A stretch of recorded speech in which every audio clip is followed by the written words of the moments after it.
always like the gospelers, the consolers, brother and sister Pew. Boy, could they sing.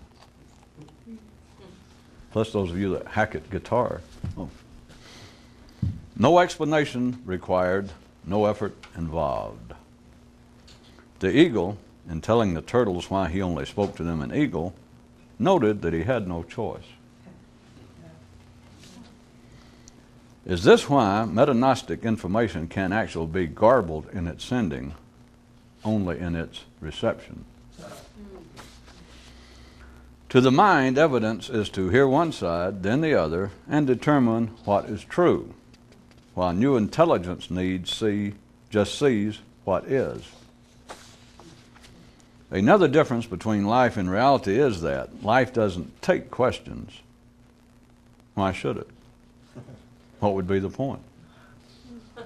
And by the way, if you understand this one, give yourself 10 extra points. And a man said, I just hate it when the train backs up. And someone replied, you mean when it seems to run back over itself? Yeah, said the man. Yeah, and double yeah. And for that one, if you get it, add 20 bonus points. Yeah.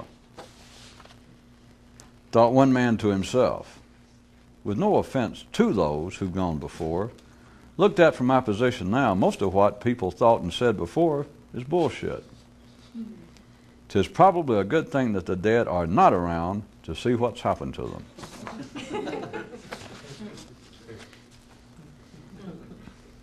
An excuse is ignorance with a lawyer.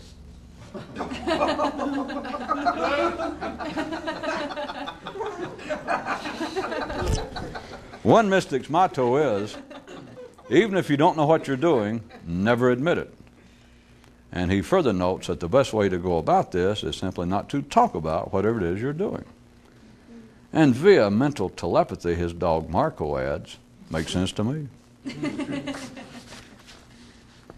It is claimed that the hunger for power caused angels to fall, and that the desire for knowledge likewise brought down man. But 'tis just the opposite in the latter case, and none but the simple believe otherwise. Horticulture and the growth of intelligence. Why do this when there's all of that out there? Rain doesn't water the mind.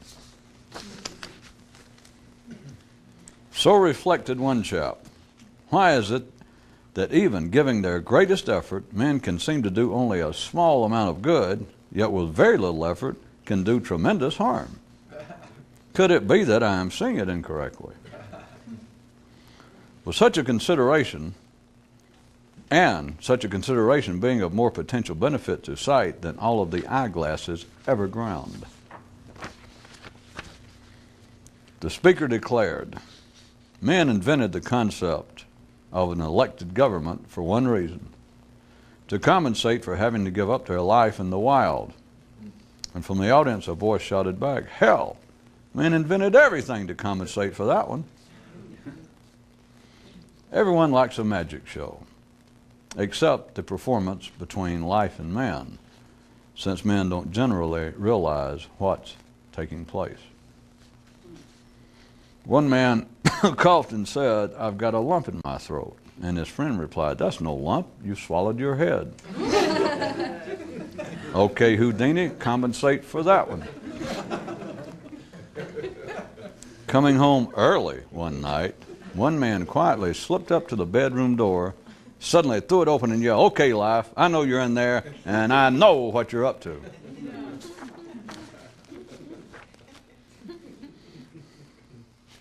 How can intelligence improve if it has none but itself as a model? Or, who but the superwise can instruct themselves? Or, only consciousness can learn from itself, since life itself is its tutor. The more that the simple cling to an idea, the less it is so. Yet the more they cling to it, the more power it has over them. After the strange spacecraft had landed in the center of the city, and the people gathered round it, they found inscribed on its side this message: power is in muscle, power is in knowledge. The first is true, the second debatable. And some of the people began throwing rocks at the vehicle, while most just left, never to return. As a task, life gave one man the job of removing the air from metaphors. But quickly he came to conclude, without air, what would become of wings, windmills, and man's mind? A passenger on the train grabbed the conductor's coat as he passed and asked, "Is it possible for someone of new intelligence to cannibalize themselves?" And the ticket taker stopped and replied, "You mean like maybe finding himself on the menu in the dining car?" "No, no," said the passenger. "He would have already done that. I mean something beyond that." And the conductor pushed back his cap, scratched his head for a while, and replied, "Well, I guess I don't understand what you're asking then." So the writer told him. He would begin to be intellectually incestuous and self-plagiarizing if he was serving up himself to other diners, and then started to repeat the menu. And as the conductor walked away, he thought to himself, "I've got to quit yakking with so many of these weird passengers." Of course, he just thought that to cover up the fact that he had thought that before. Which, not surprisingly, really ticked off the guy's watch who had started the conversation in the first place. Choo-choo, y'all. Cinematography and human consciousness. In the filming of his life story, through the technology of the split brain process, one man was able to play his own evil twin. Two guys were talking, and the first one said, "The worst thing about knowing someone you think knows the secret is that you know they're never going to tell you what it is." And the second guy goes, "Are you just making that up?" And the first guy said, "Hell, I'm making up this whole story we're in." And the second guy said, "Phew, that's a relief." After the strange, flying judicial figure landed in the heart of the city, the people gathered round him to hear him pronounce this message. The difference between symbolism and metaphor is that symbolism cannot step on its own foot. And some of the people were rendered speechless and immobile, while others enjoyed a refreshing stretch of their mind. One kid cried out to the trees in the forest, "You call this fun?" Attempting to explore and expand one's own intelligence is akin to exploring a whole new land which you can tell no one about. Some children in town were playing some sort of game while they sang. "Oh, you can play with your thoughts, you can play with yourself, but it's a lot more fun to play with yourself." So you see, the past does still talk. Questions, questions. Why would the world's leading expert in any particular subject ever argue with a detractor? And why does everybody defend what they say they know?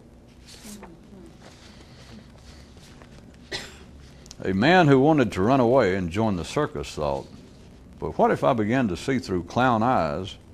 Will I ever be able to go back home?" One of the minor benefits, I suppose, of living in a closed system is that you can't ever get lost. Well, I guess it's a benefit. What do you think? Of course, we know what the more alert would think. One man's lament. The sorriest lacking in personal wisdom, in proverbial wisdom, is that it's always about man as he is. And the visiting choir director rubbed his forehead as he thought, how many more times are we going to sing the questionable praises of the simple? To his son, one man so confided, Discovering a real mystic would be, I guess, quite an adventure, but the finding of one's own true self should be an even greater one, no doubt. As they rode the merry-go-round, they talked. Till men have ears, birds didn't sing. Till men had noses, shit didn't stink. And the third writer added, until men had eyes, their minds weren't all screwed up. And the guy running the carousel suddenly threw on the brakes and yelled, "Hey, you guys hold it right there."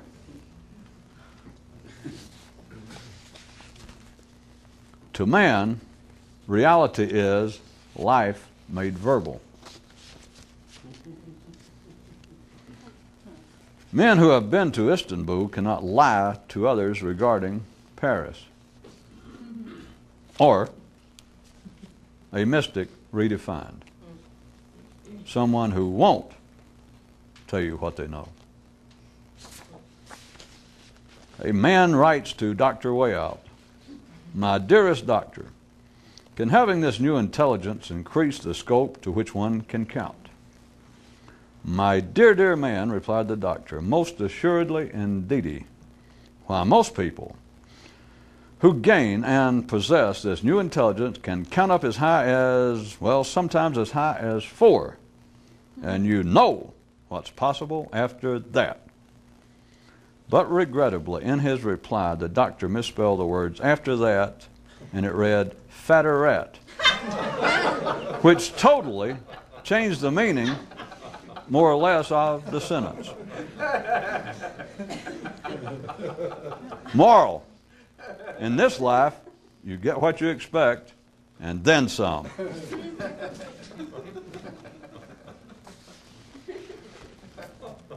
I guess that a person of new intelligence could be described as someone who can't tell the difference between information and entertainment.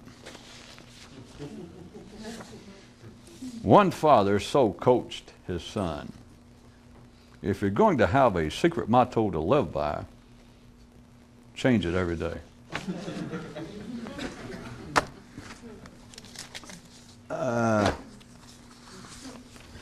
I thought we might try to get to some of the questions that have been sent in by your fellow farmers around the neighborhood in Key West.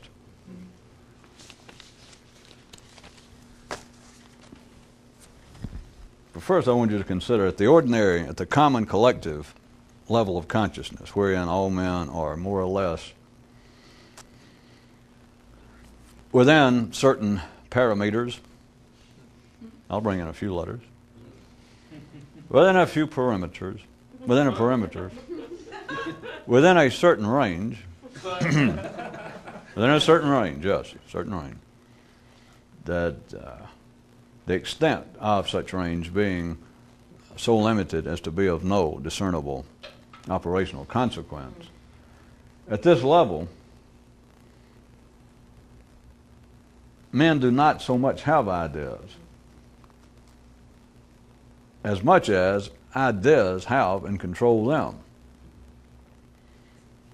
On the surface, I guess I should stop to make it an astoundingly weird and obtuse taping. But once you begin to see it, is the absolute folly of men's intellectual discussions, debates, and wranglings is so apparent, I fear that some of you then will wish me ill regarding how hard it is then to be entertained outside your own room. Head, room, house, house. General area. Head.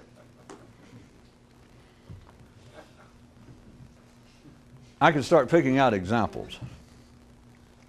Take the premise, you hadn't forgotten it, at the common collective level of consciousness. Men, individual men, do not have ideas so much as ideas have them, control them.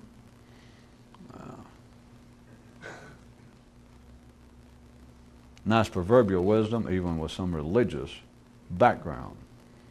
The idea that men will say, teach a child correctly, raise a child correctly, and in later years he will not depart therefrom. People have been saying that for thousands of years. Somebody's saying it right now. The people saying it, everybody on this planet knows it's not true. And yet no one can say it's not true. No person that's part of the collective, common range of consciousness, collectively speaking, can dispute it. They cannot stand up and say that's not true. And yet everybody involved, those who quote it, someone who will stand up, a psychiatrist, an ordinary person, a commentator, responding to perhaps juvenile delinquency, or responding to some specific personal anecdote from somebody, a question from the audience, whatever it is. Of course, obviously including ministers in the Western world, but they will say, well, you raise a child correctly. That is you, the parent. You raise that child the way you should be raised. And in later years, he will not depart from it. It is a goddamn lie. That doesn't sound right. It's simply not true. That sounds better. Because it's not somebody telling a lie. How can you refute that? An ordinary person cannot. But I repeat, you know, I'm giving you credit that you can sort of wink. If like you're part of the inner group here of us real, what do you call it? Oh, real smart people, that kind of thing. It is simply not true. It's not true, it's not true, it's just not true. And it is spoken with as much solemnity, even outside a religious context, as perhaps any sort of proverbial wisdom that you could think of. And I'm sure that there are schools of specific psychological or psychiatric thought that would uphold it. But the point is, it is accepted. I want you to follow it. We're not picking on the idea, because at the ordinary collective level, the idea is repeated as gospel. And yet everyone, someone who stands up and says it, they know that it is not true. They know it's not true. So what's going on? One of the items tonight seemed to be wounded there, that said the simple.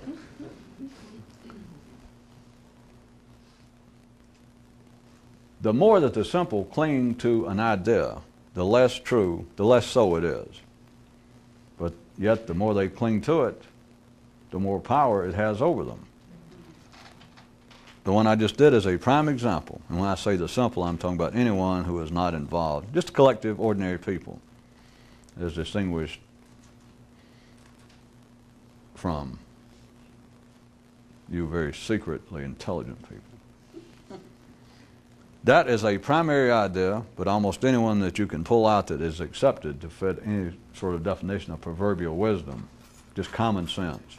Proverbial wisdom, though, is normally taken to have a certain added edge that has been proven historically. It's just a fact that is beyond the realm of science, it's beyond the realm of questioning or asking for any scientific or clinical proof. It is but the simple. When they cling to an idea, such as that one, I could have written the news item in another way and say that the more the simple cling to an idea, the less it becomes so. I must admit, my writers and I sat for a long time pondering if that would perhaps meet with greater approval and understanding. And even if it had, I decided to stuff it and do it the way I wanted to. That the more that the simple cling to an idea, the less it is so. The reason I brought up what I could have put, the less it becomes so, is then you would think. We're going to it deeper. Can everybody follow me doing it verbally instead of you reading it? One version is, the more that the simple cling to an idea, the less it is so. The other version was, the more that the simple cling to an idea, the less it becomes so.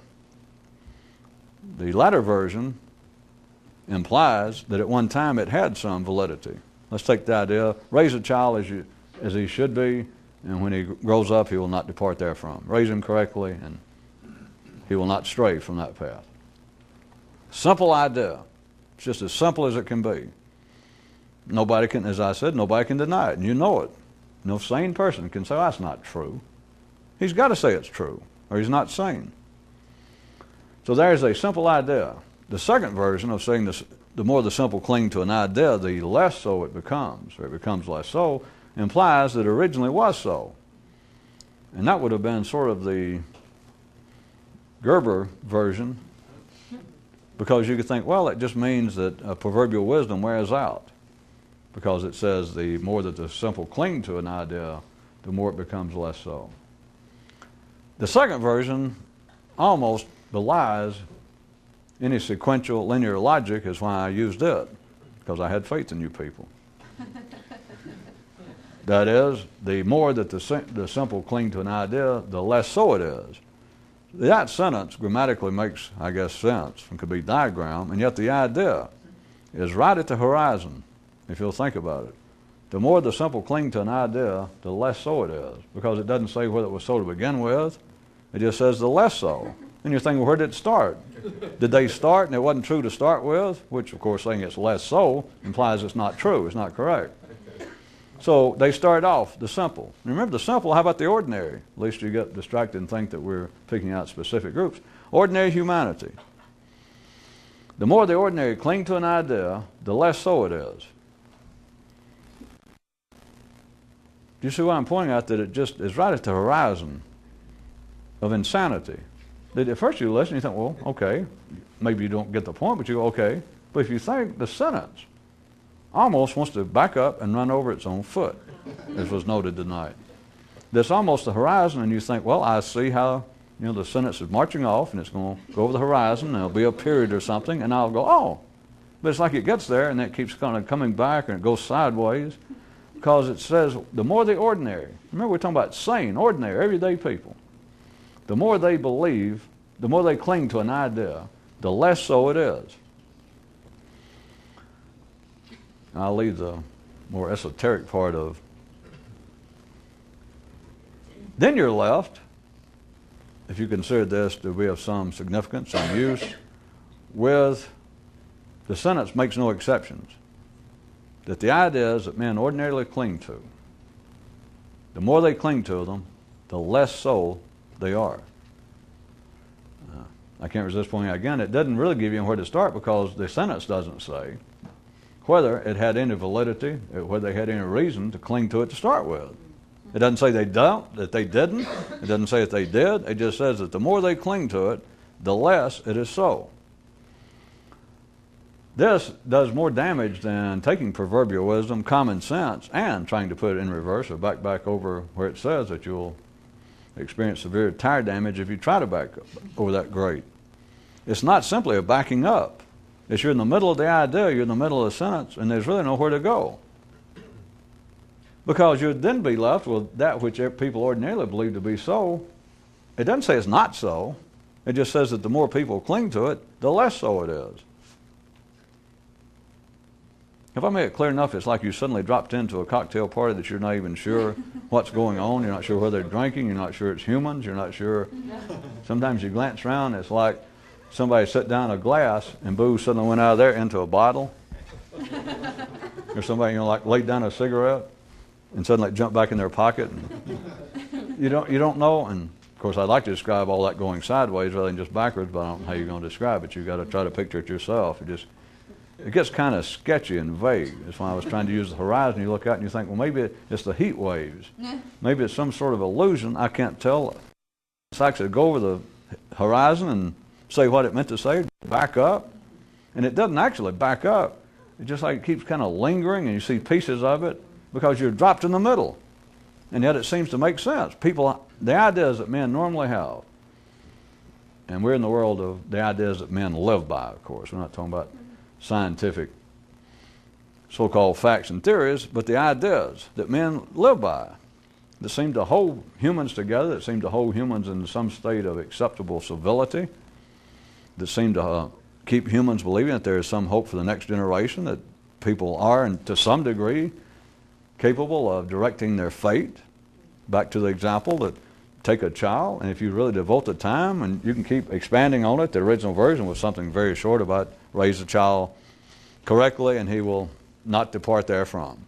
But by now, you could write a whole book on that. You could make the sentence much longer than that, because you could start pointing out the additional efforts and consequently the additional benefits and payoffs of people now having to work 2 jobs, 2 career families, that the mother and father now have to split up duties, and that you won't spend quality time with your children, that you have to not just particularly dogmatically raise them by any religion just because your forefathers were of some particular creed, that now you perhaps should even go take parenting classes, read parenting books. The whole thing becomes a big deal, and yet the reality of it is still there.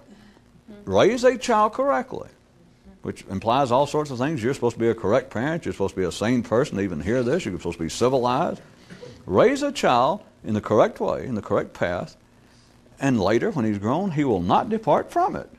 Plant a seed. You plant a sunflower. You take care of it. You water it. You do all that's appropriate for a sunflower, and you'll get a sunflower.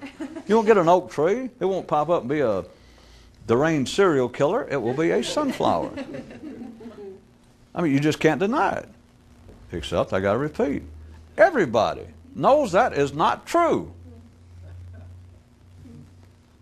And you can't have it both ways, can you? Well, an ordinary person can't, because they only have 2 brains. Count them, 1, 2. They only have 2 eyes. They only have 2 thoughts. And someone over here said, no, they don't. And somebody says, you're right. Well, you 2 can skip tonight's test. Back to the rest of the sentence. The more that the ordinary cling to an idea, the less so it is. I don't know whether I can go on and finish it or not. There's still... All right, let me repeat so you know that there was another phrase to it, another clause. Yet, the more they cling, the more power it has over them.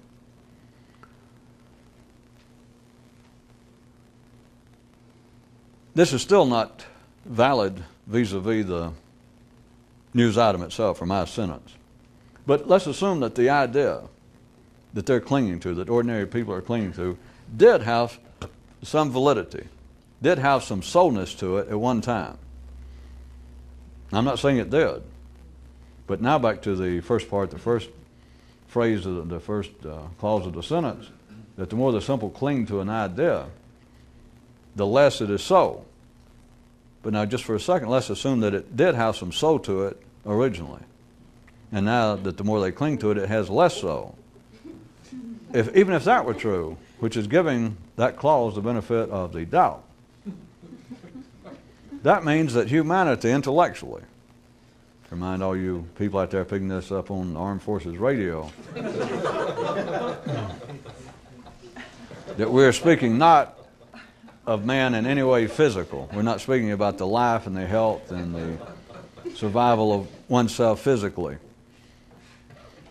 We're speaking of, as much as possible, and we can do it verbally, just the world of man above the hypothalamus, into his cerebral cortex, into his part of the brain wherein he is intelligent and thinks and speaks. If me giving that clause the benefit of the doubt, then you would see, if it be valid, if there be validity to my observation, to my news item, then everything that humans ever thought, the very foundations of human life, that which is singular civilization, started out on an ill-founded cornerstone. Because at best, I am saying, at best, let's say it started out with some soul, some soulness. But the more people cling to it, the less it is so. And I'm still not admitting that it had any soul to start with, you understand? I want to make that clear. That sounds funny, doesn't it? Make that clear.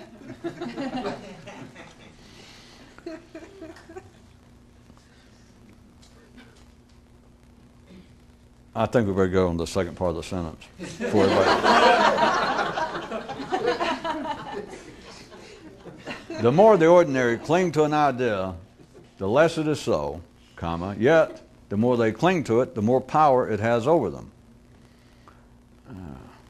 I guess we could all live to regret that I did this tonight, but that won't be the first time. Well, I threw me in to just make you feel good. Can you consider all of what I'm saying, and we're not playing philosophy or we're not playing word games, because it is a fact, to get past me saying it's my observation or my little game. It is a fact. Let me just go ahead and say that. That the more the ordinary cling to any idea, and you can pick out anything you want to, pick out the world's great ideas, pick out the book that says the greatest inspirational quotations, pick out anything you want to. In the world of man, not something having to do with the body, but in the world of man, up here, and any idea that is taken to have some proverbial wisdom to it, that has some cultural and some basis in antiquity, that men would analyze it or translate its survival as being based on the fact that it has some kind of continuing, cross-cultural, cross-temporal validity to it. Why else do men keep saying it? And many times they say it is just self-evident, such as raise a child correctly and he will not later depart therefrom. Because at the ordinary level of consciousness on this planet, for all of the ordinary common people, they cannot deny it. But you got to remember, simultaneously, they know it is not true. And so they've got an idea, and we could have that, or we could take any other one you want, but we got this horse out of the barn, and we'll stick with him. We'll ride him till he kicks one of us in the head. It won't be me, because I know him.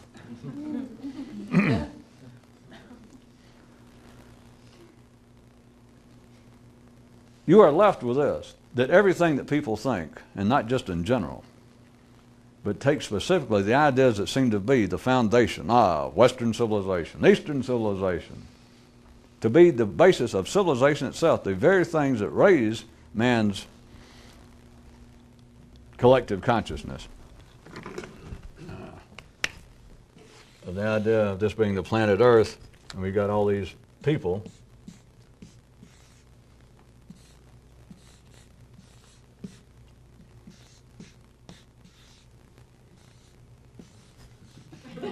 man tried to stand on his head. Did you see that?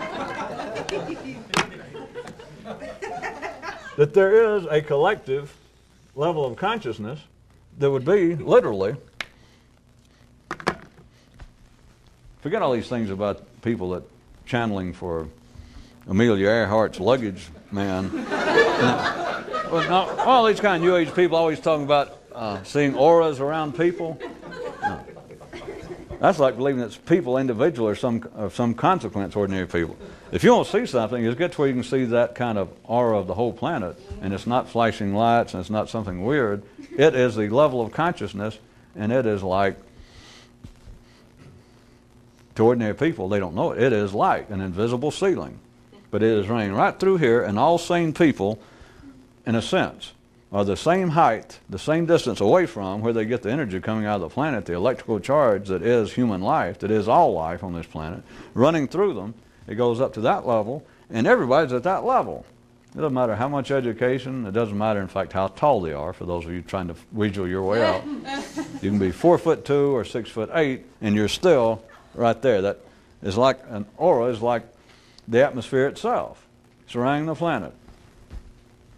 At that level, there is proverbial wisdom, there are ideas, and they can appear to be slightly altered from one culture and et cetera to another, but they're not.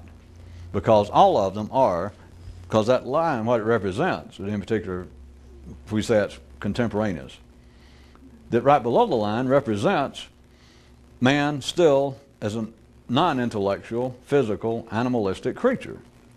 It's still there, he's still alive, his feet's still on the planet, it still supports the intellect, not just the brain. The body supports the brain, the spine, but it is more than a physical, it is the support of the mind. And so what you have of all proverbial wisdom, all the laws, the customs, the morality of all civilizations, all times, is like what keeps pushing this. It is like the invisible prop that keeps us up, that makes men civilized, apparently. Because remember, I tried to point out to you some time back, in one sense, you err that you do not see what's going on, to believe that man only acts civil, only act lawful and decent because of fear of the law. At times it seems that way. That is personal anecdotes, individual, local examples you could come up with. But it is not that. It is not that supports civilization. Of course, I'm not going to tell you what supports civilization, since I've told you before and nobody heard it. So, let me tell you what apparently supports it. Are the ideas. That's not it, but that is apparently it. If we're past the point of the fear of reprisal, that a truly civilized man, almost in any part of this planet today, a truly civilized man doesn't need all of those laws on the books. A truly civilized man really doesn't need all the 10 Commandments, and if you really wanted to push it, a really civilized man would need none of the commandments, because you simply would not take what's not yours. You wouldn't steal, you wouldn't embezzle, you wouldn't try to steal your neighbor's Mercedes or his wife when he was out of town. You would be civilized. So, since even the civilized people, ordinary people, would say, yeah, but we're not all that way. Therefore, we need the commandments, whether they're religious or not. And if they're more secular inclined, they'll say, well, what we do need, obviously, is at least a sense of morality, some established culture, and if probably on top of all that, we always need some sort of laws. We simply have to have the fear of reprisal to say, well, you shouldn't steal. If you're a good Jew or Christian or Catholic, you would know to look at the commandment. It says, number 3, thou shalt not steal. If that's not going to work, check here in the Florida Criminal Code, 7-1296. It says, it starts listing the definitions, which you can skip, of what theft and burglary, etc., and it starts listing felonies, up to so much fine, up to so much time in jail, and it says this what will happen. But you understand, we're not dealing with some sort of physical activity of animals. We're not dealing with some physical, scientific laws making people be civilized and behave in a way that is irrelevant. And sometimes, many times, if the body could speak, if the body was conscious in the way the human mind is, that the body would find to be self-defeating. Simply, it would. That there you are, and you're staying out at a park, and you're hungry, you've been playing Frisbee, and you pass a picnic table, and people are eating. And you're hungry. Your body says, well, let's take it. And you can say, well, no, your body doesn't find that to be self-defeating. Yeah, it does. Because even if you have more food that you already have some, your body thinks, why should I spend the energy, the calories? If I walk back over to our table, hell, it's got to be 200 feet away. Now, I'm being funny, sort of, because I made it so small it sounds irrelevant, but it's not. If the body were conscious and you say, well, don't steal people's food, you got some just over there, the body goes, well, what kind of sense does that make? It's right here. If I take theirs, I'll get the nutrition right now. I'll get it. If I walk over there, I'm going to be hungrier. I'll need more energy. I'll need more food than I need right now, and theirs is here. And you go, you can't do that. It is that the world, the civilized world, is to varying degrees. And if you see it, it's just simply a fact, and I don't have to keep shading it, that the civilized world is, to varying levels of intensity, is the antithesis of the body's direct self-preservation, or acting in the most direct way that is beneficial to itself. That is, grab what you want right now. I mean, if it's there, take it. And there's nothing else to say at that level. If we were talking to the body and it could talk and was conscious, there is no excuse. You can make no rational explanation. There's nothing that you could tell the body why it should not take somebody's food if it's staying there and you're hungry, it's hungry, and there's the food. And of course, it might take a quick look and make sure it's a 60-year-old woman with arthritis before you grab it, but the body would look and take it. And there is no rationale, there is no morality, there is no idea that you could tell the body, if you could talk directly to the body, that would make it see this as being in any way acceptable. Forget appropriate.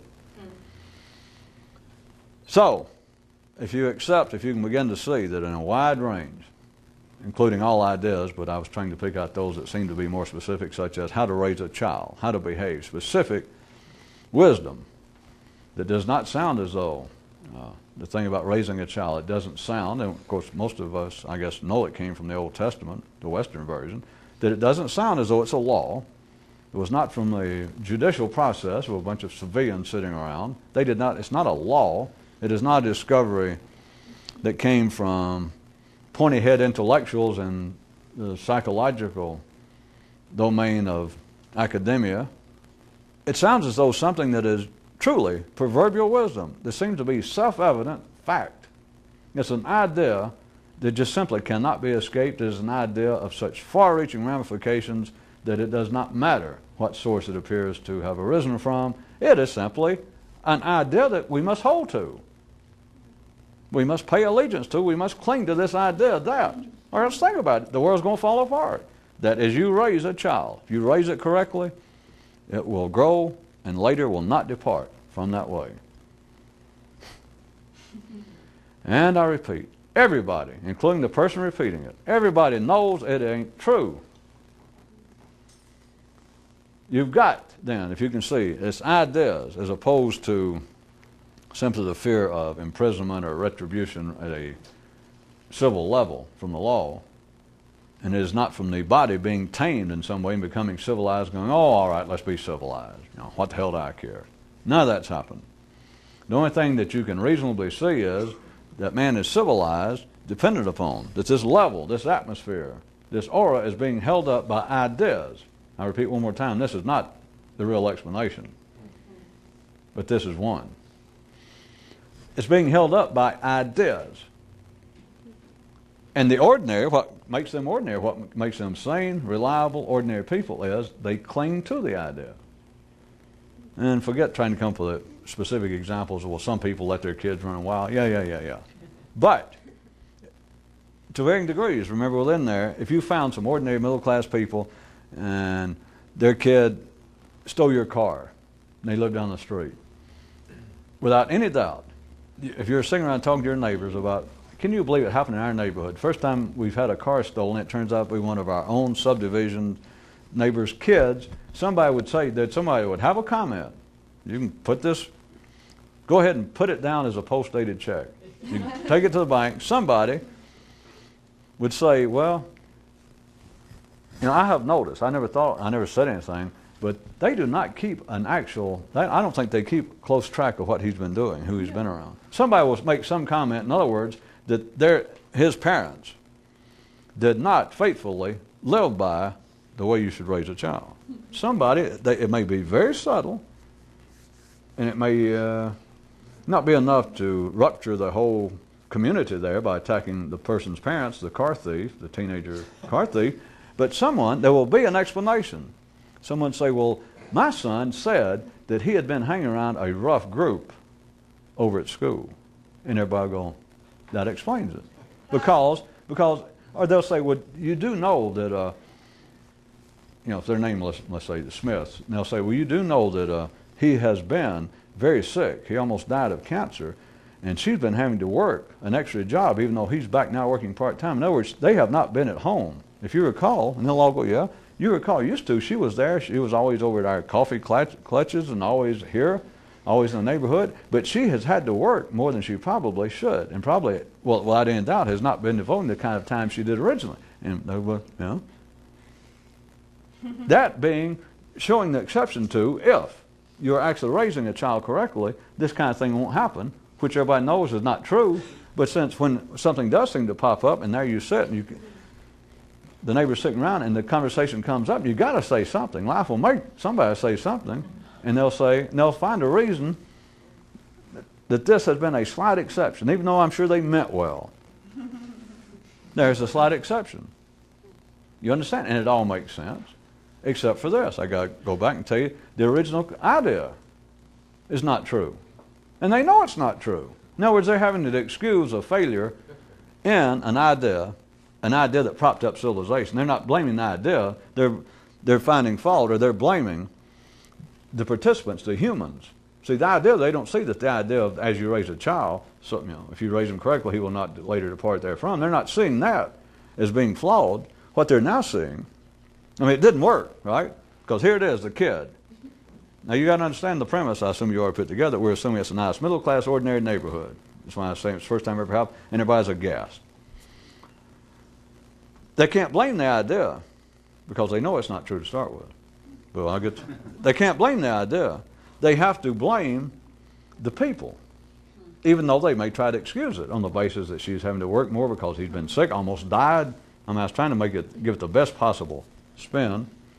That it was almost beyond their control, that they could not, as we know they would, us knowing the Smiths as we do, and the way they were before some of this unfortunate luck seemed to have overtaken them, bad luck, is that they were raising them correctly. Because somebody will say, are you talking about little Georgie Jr. Smith? And they go, yeah. And somebody will say, that boy, he used to run errands for me. He would come over and check when my cat was sick. He'd come over and ask about him. He has never been anything but a model boy. And they'll go, yeah, of course, until now. And so there you're left with, wait a minute. And his family, they're always in church. They're always, yes. And then suddenly somebody will say, well, you do know that she's been having to work extra. Or my son said that there's a new rough element has moved into the school. And many people, the parents, even before they know the rest of it, they begin to do this just in case something happens to their kid. But let me point out, as sometimes I do, we're not talking psychology and sociology. They don't do that. An ordinary person would say, yeah, I heard that. And you're saying they're trying to build up an excuse now when their son becomes a juvenile delinquent so they can do it. Yeah, that's the way it sounds, but it's better than that. It's worse than that. It's a lot better than that. It's life itself. Because what they're actually doing is having to find a human error, a human flaw in the support of the kind of ideas, in this case about raise your child, the ideas that actually support, keep propped up civilization. That is a collective common consciousness of man, which is civilization. That's it. They're one and the same thing. The idea cannot be flawed. I repeat, they all know it's not true. Everybody knows all the ideas are not true. They know they're not so, is a better way to put it. Trust me. Hadn't I seen your photograph on the post? No. They know it's not true, but you cannot attack the idea. The kinds of ideas, which they're all part of the support, but the ideas that seem specifically intended and are the basis of propping up civil behavior, the progress of man. You cannot attack the ideas because everybody knows the ideas are not so to start with. So you can't attack the ideas, and you immediately have to find that it was a human error.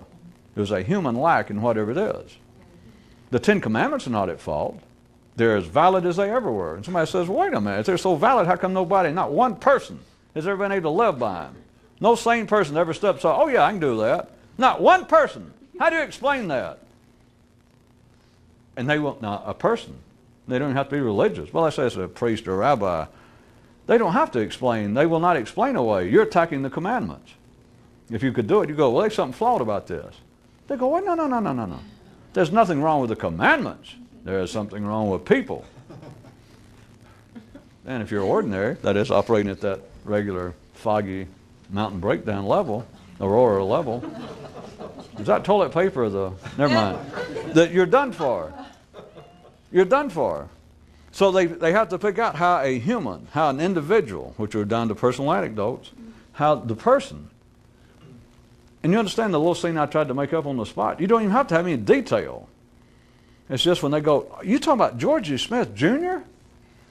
And everybody, they can't believe it.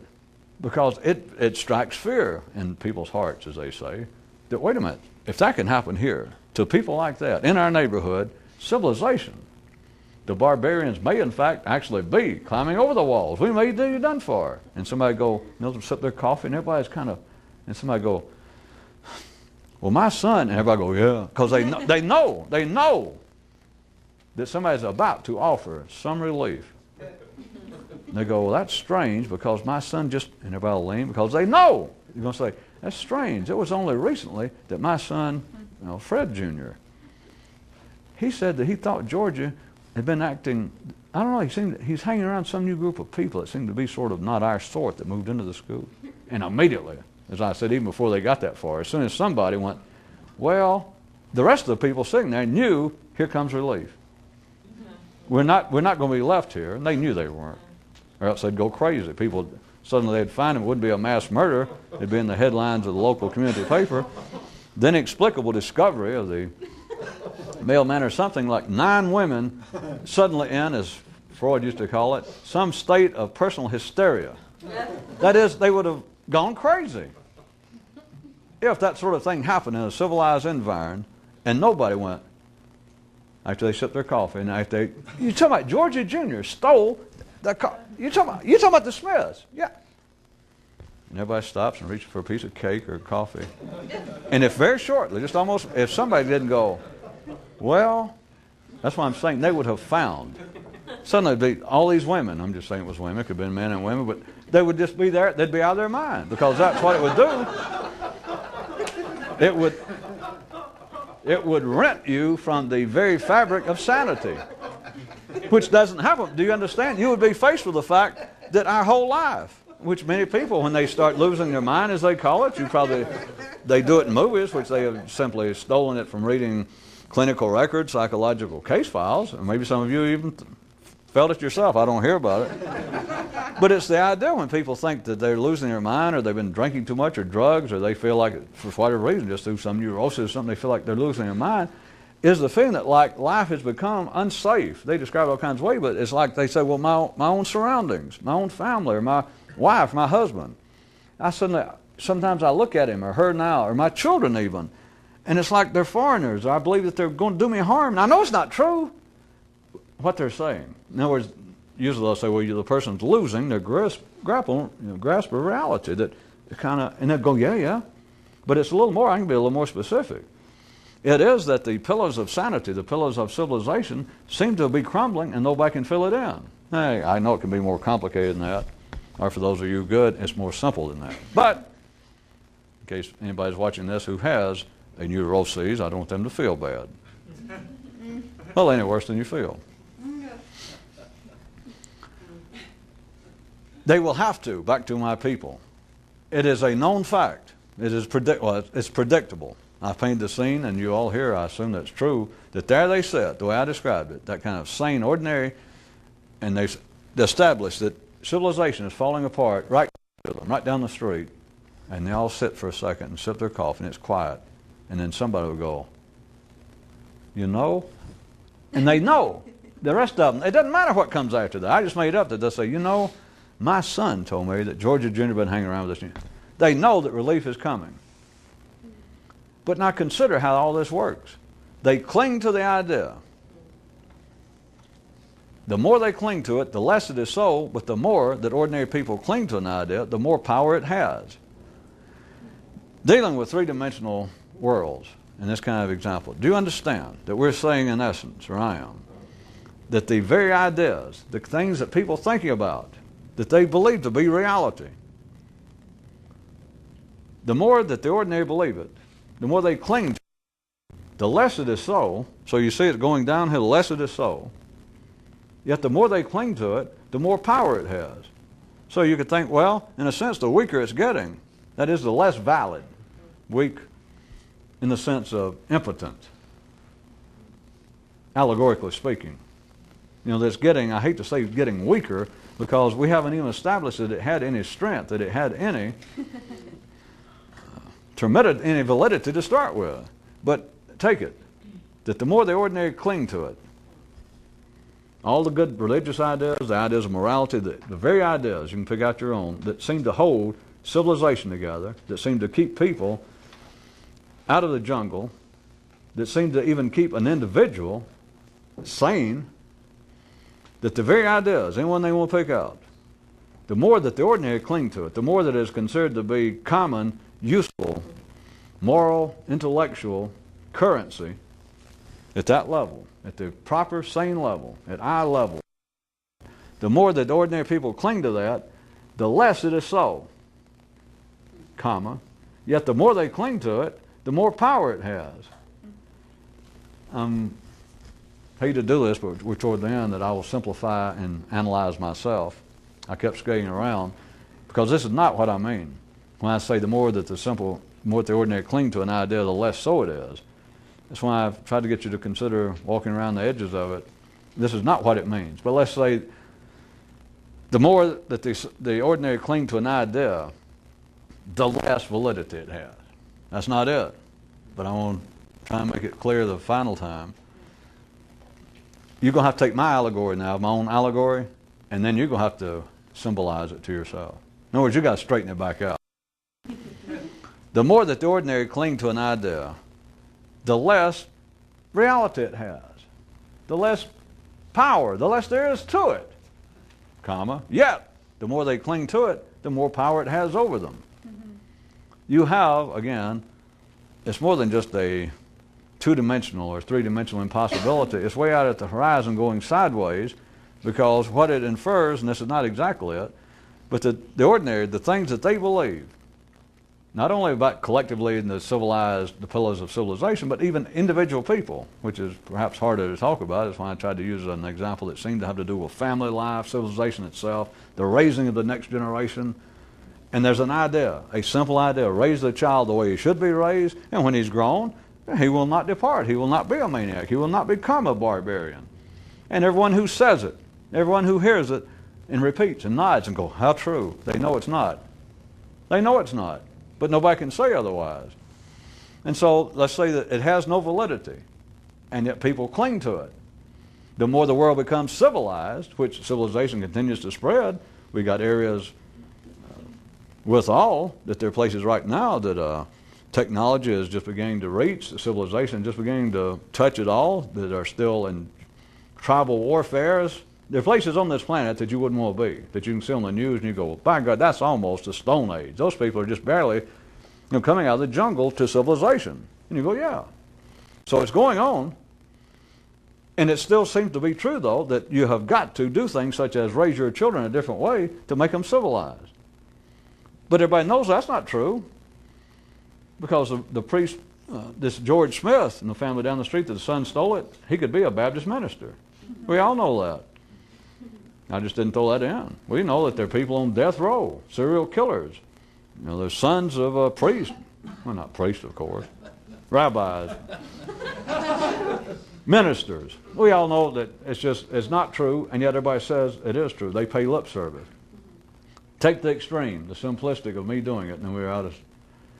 is that the more that the ordinary cling to an idea, the less validity it has, the less reality there is to it. Yet, the more they cling to it, the more power it has.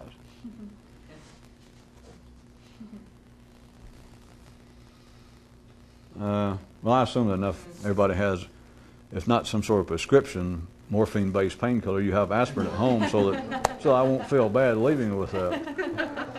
Because I never do, because all that happens, I just see people's mind just kind of